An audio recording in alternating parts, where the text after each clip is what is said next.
Here is the other air intake setup that I made for my 150cc scooter. And this one works, unlike the other one in my other video that's made out of the PVC pipes. That one wouldn't work because it couldn't get enough airflow. As you can see there, it's 1.5 inch flexible PVC pipe.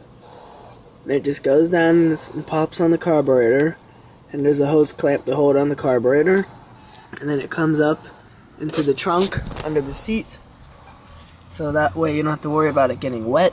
Because if it gets wet, the water gets sucked right into the engine and then bye-bye engine.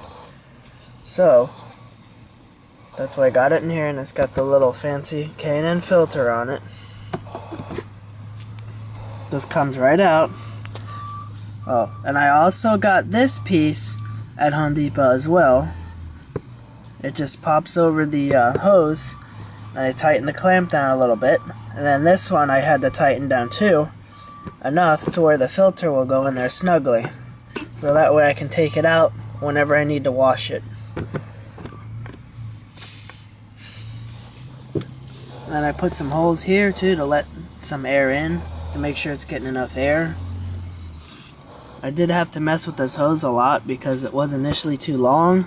It was a little higher up and it still wasn't getting enough air to the engine. So I just kept cutting it shorter and shorter, and I found that this length here works. I put 2 holes in the pipe here. You can see them coming in there. I have these tubes in another video. They just run back out through here, and they go to the breather hole on the valve cover. That's all that is. It's for those gases to return into the air intake to get reburnt in the cylinder.